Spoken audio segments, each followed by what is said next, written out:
Hi, my name's Neil Munday and I'm your host for the Sterling Business Podcast.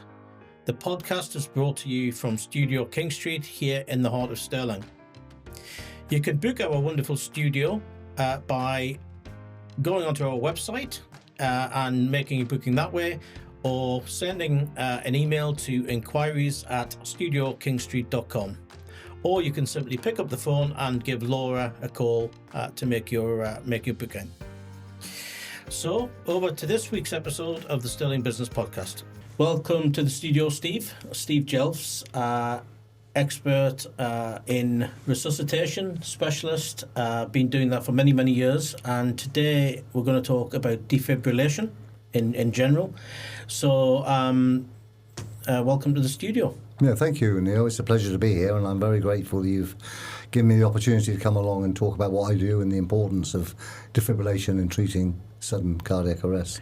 Great. So some of the audience might be thinking, defibrillators, what has that got to do with business? Hopefully we'll kind of dispel some of those myths, and we'll get into that. But before we kind of get into talking specifically about the topic today, tell us a little bit about yourself, Steve. What's your history? Where have you come from? And what did your career entail before we got here today?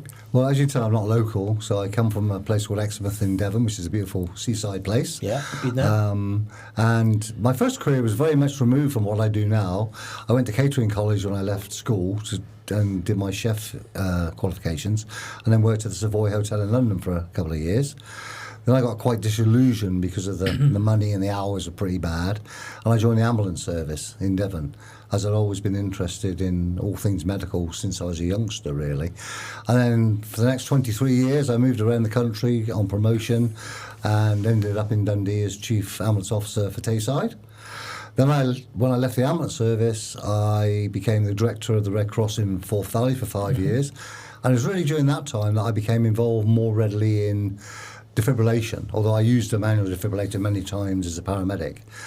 I was given responsibility to set up and manage the defibrillation program for UK Red Cross volunteers.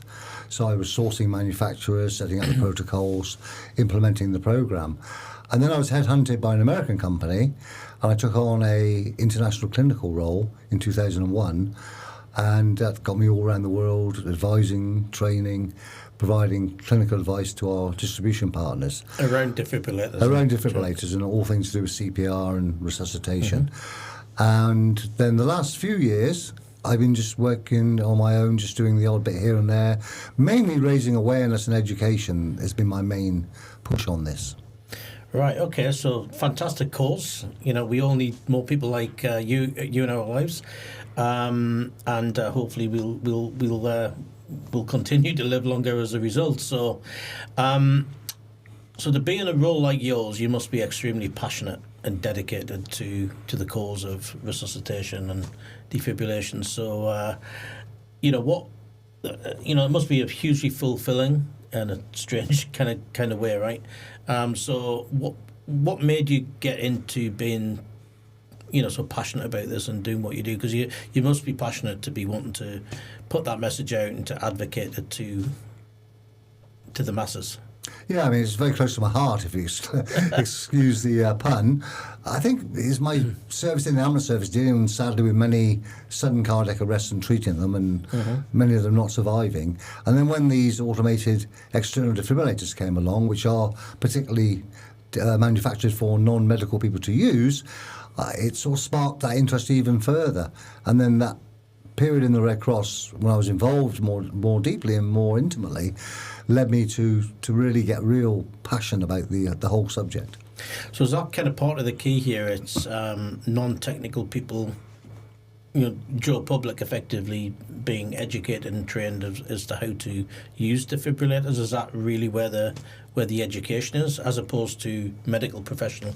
Yeah, they are specifically designed for non-medical people, because as soon as you open the lid or switch it on, it talks you through the process, and it will only work if the patient's in cardiac arrest, and it will only work and deliver that shock.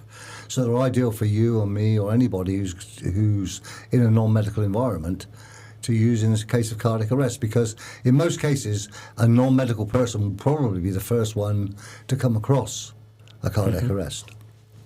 Okay, and so typically, where do you find defibrillators? So we're in a town centre, city centre here. So where would you kind of typically find these devices? Well, they're really anywhere where people are, because it's people that have cardiac arrest. And on LinkedIn this morning, I see Sterling Bid had published a map of the devices they've actually funded and provided in the city. So anywhere, hotels, gyms, airports, railway stations, football clubs, you name it, that's where you'll find them. Okay, so what types of products do you have within your portfolio then? So defibrillators, obviously, but Defib for Life, which I think is the institution that you represent. What other types of products in and around that kind of sphere of defibrillation do you offer? Well, as well as accessories for defibrillators like batteries and replacement pads, carry cases, cabinets that they go into, wall brackets, but we also sell first aid kits. We also sell specific first aid training. Blood kits, if someone's stabbed or whatever, has a serious hemorrhage or bleed, you can treat that patient with that. So we have a whole range of first aid type equipment, but our main business is defibrillators. Okay. And does a defibrillator have a shelf life? Does it, once it's used, kind of not be used again, or kind of how does it typically work? Well, the actual device has a warranty, and they range generally between 7 to 10 years, but the actual battery and the pads are replaceable. For example, the defibrillation pads, which go on the patient's chest in order for the shock to be delivered, they're one use only, or they might have a lifetime between 2 to 5 years, depending on the type of which device it is. Same with the battery, they have different life spans, but they're non-rechargeable, so you insert the battery, and all defibrillators have a visible and audible warning system, because it tests regularly the pads to make sure they're in date and make sure they're usable. It tests the battery to make sure there's power in it, and it checks the internal workings of the defibrillator. If any of those are off kilter or not working or expired, the device will tell you visibly and audibly. Right, okay. So how the route to market for these products and the customer base, the demographic that, I guess, I know you're educating people on a day-to-day basis, businesses as well as individuals, I guess, but how do you typically take the product to market, and who do you sell it to? It's quite a wide question, because it's quite a wide audience.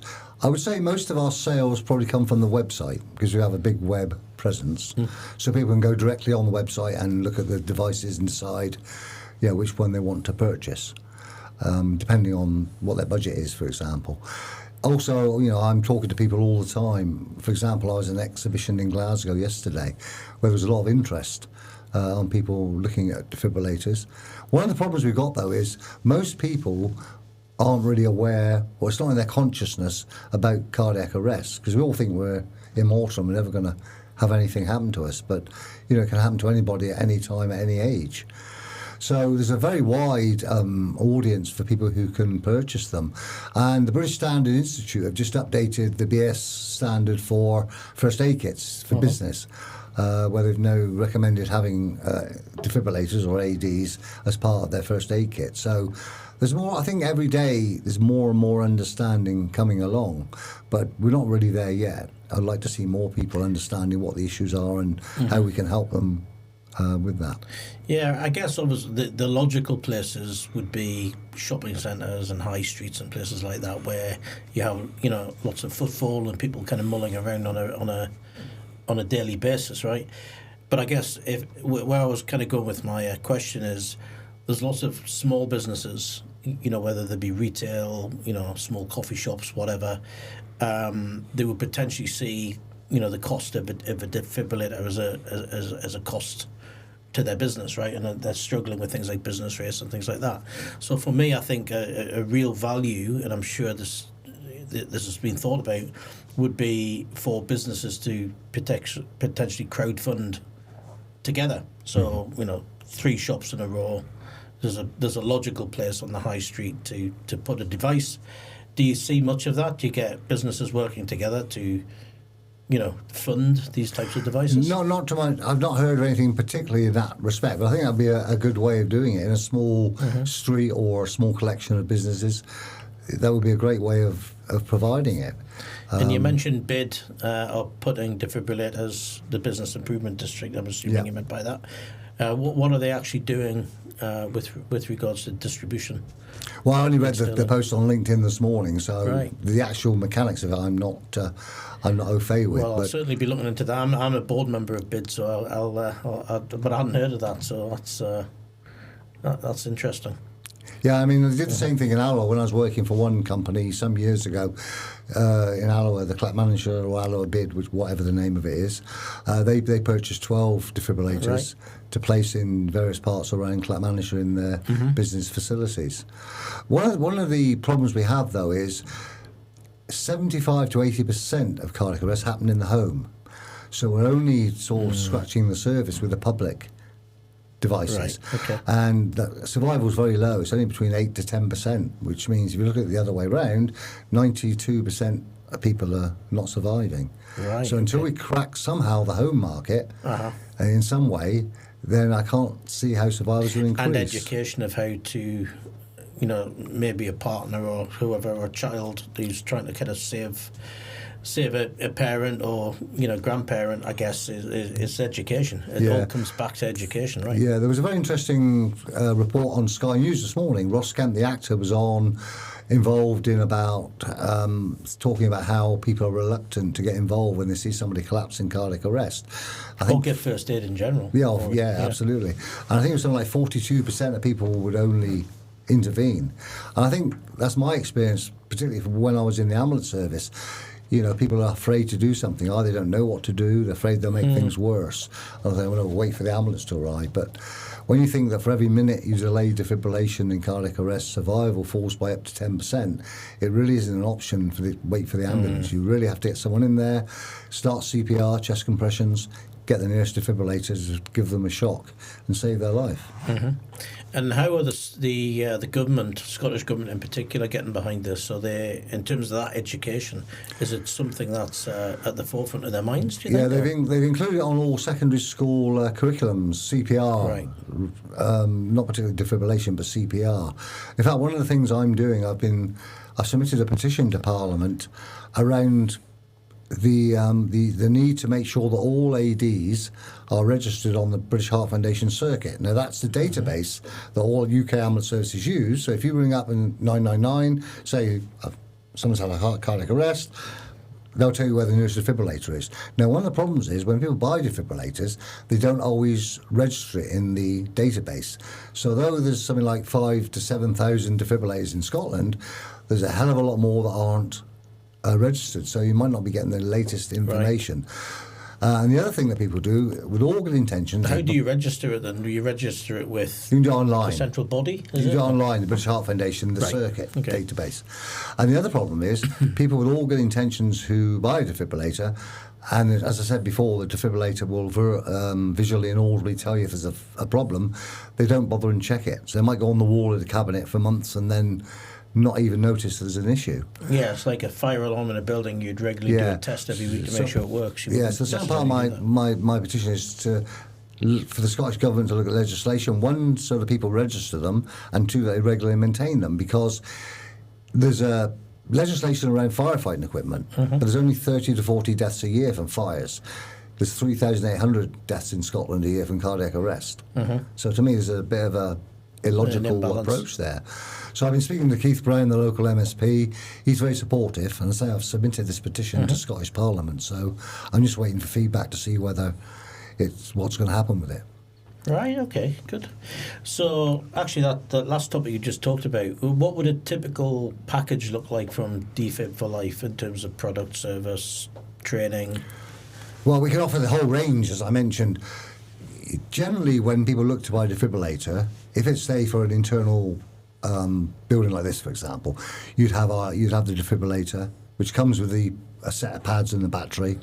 You'd have probably in a carrying case, and it would sit on a wall bracket or within a cabinet, and everybody would know that it's there and what it's for.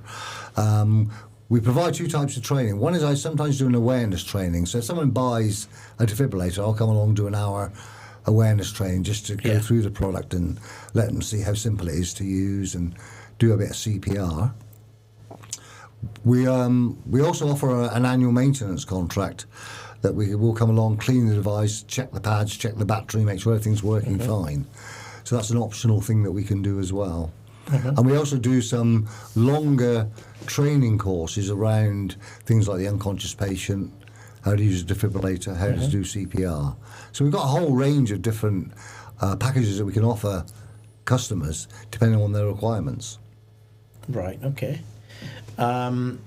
You just kind of thought of something. We were talking kind of earlier around, obviously most of the cardiac arrests are happening in the home as opposed out in the community.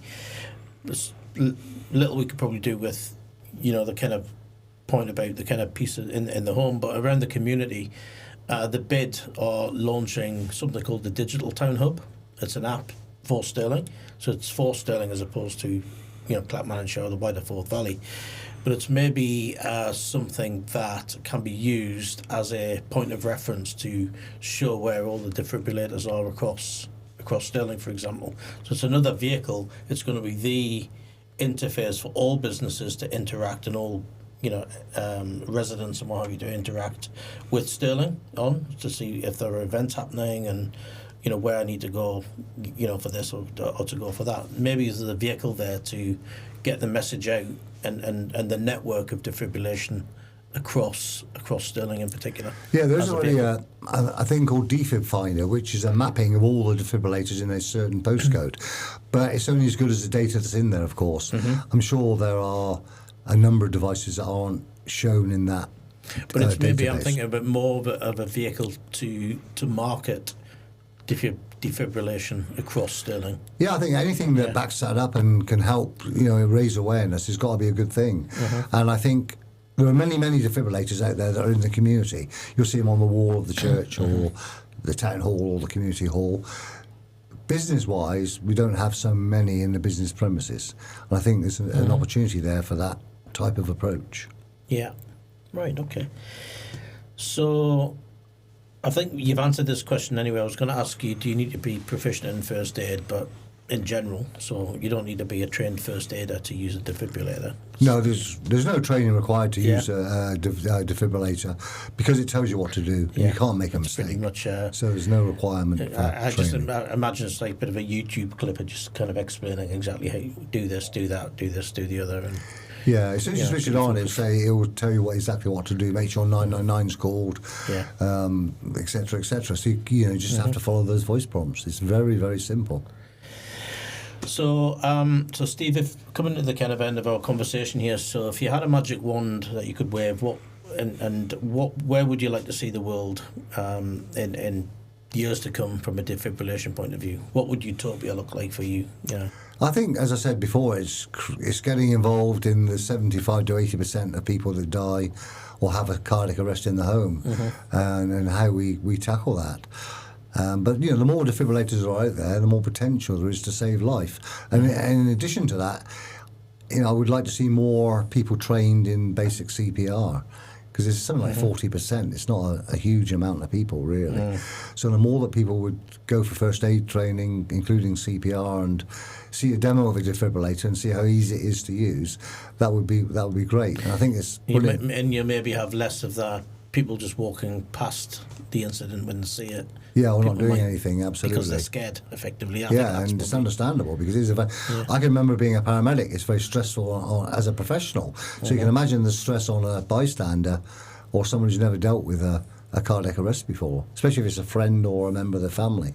It can be very, very, very stressful. Yeah. Okay, well, thank you for coming in. Very informative topic. And, hopefully this will be an opportunity to get the voice kind of heard and get the kind of message, out broader and kind of wider across the Stirlingshire area, but the Forth Valley. I think we've got listeners from across, all parts of the Forth Valley. We'll continue to, fly the flag for it, and, hopefully we'll get some interest from the podcast and, and some follow-up discussion. Okay, great. My pleasure to be here. Thanks very much for the opportunity. Thank you very much, Steve. Thank you. So that brings us to another end of an episode of the Stirling Business Podcast. Thank you again to our guest this week. Remember to follow us on the YouTube channel, on Spotify and Apple Podcasts. Until next time, stay safe.